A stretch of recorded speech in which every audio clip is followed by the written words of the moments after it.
come on, South, let's show them how to play the game to win. South Fremantle forevermore. I'm Tony Parentich, and I played for South Fremantle from 1952 till 1961. I retired partway through 61. Right, and in that time I played in 3 premiership sides, and in the 4th grand final we were runners up to East Perth in 56. During that time I played in the state side in member of the state side in 52, 53, 54 at a time, and I was also a member of the state side in 1958 and the second state side in 1955. So that's my career. I won the A.W. Walker Medal in 1957. And that's my journey with South Fremantle.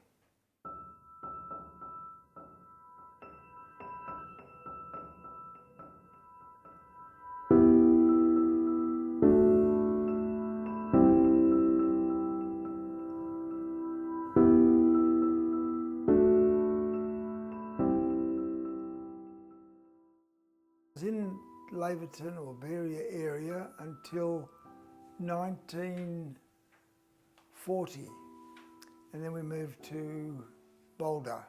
I lived in Boulder until 1944, and while in Boulder I went to a convent there at school, and I remember while I was in Boulder I was so keen on football that I used to have a kick with some of my cousins who had a football. And because we had a boarding house in Beria, I had these cans of food, and I traded a can of food for them to let me sleep with the football when I was 8 years of age overnight, and they had the football back next day. So I was pretty keen on football in those days. In those days I played on gravel or played barefooted before moving to Fremantle in 1944. I was 12 years of age. And that was my introduction to football. Now it goes on from there.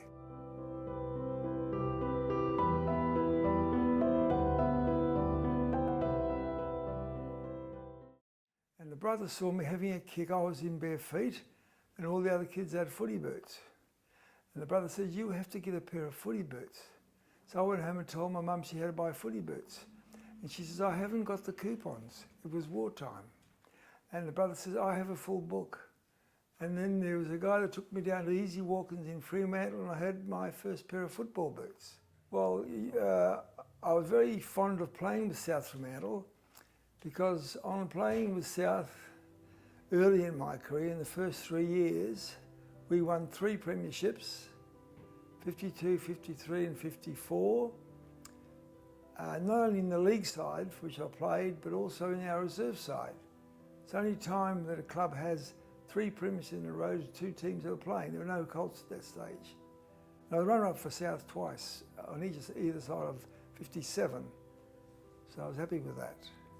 And played in the state side also in 58, Centenary Championship in Melbourne that included Polly Farmer and many other players.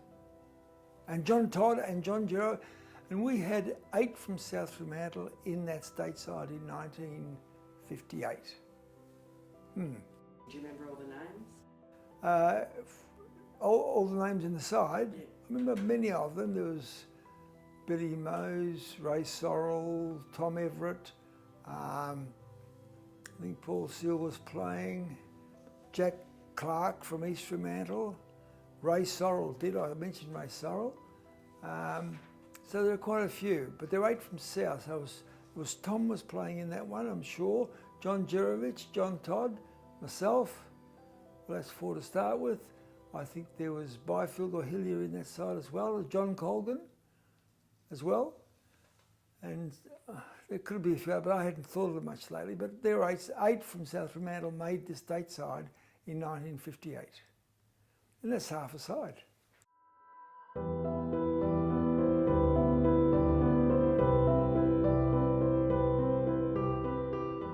I believe South Fremantle as being a very family-oriented team.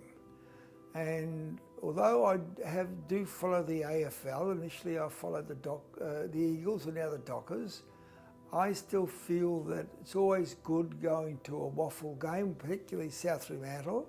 They look after you. They're more a side that you can enjoy the company and enjoy the club. They are a family team, and I do like the waffle because I consider that it is the ground on which they build players, and these are young players that try their hearts out and they go on and play AFL football. One of the tragedies is that once the AFL started in Western Australia, people have lost interest in waffle. And that's a sad thing. I do remember playing against East Fremantle. I could be in this Oval Hill or East Fremantle Oval, and we had 17,000 there. Now that's quite a few. You go anywhere near that today, you're lucky to get 2,000. And that's unfortunate because these are the clubs, not only South Fremantle, but the other clubs, that cater for these players, and they're good young players. And they'd play better if they had more support too. And that's the key thing. You'd have them calling out, and they'd be proud. If they did something very well out there, they'd be proud of it. But they don't have that. So they don't have the support to cheer the players on, right? And the fact that when you play a league game here at Waffle, the kids get on the ground at half time and have a kick and they enjoy it. And they enjoy it the day out. So families could go to waffle games, and it's not expensive.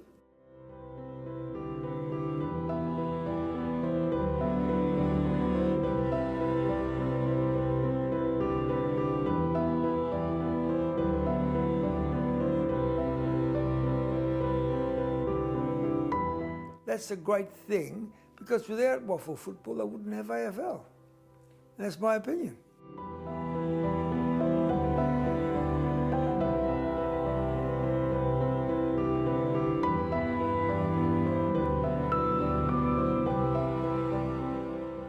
When we played the grand final against East Fremantle in 1954, I would think that we'd have 35, 36,000 people there, all standing.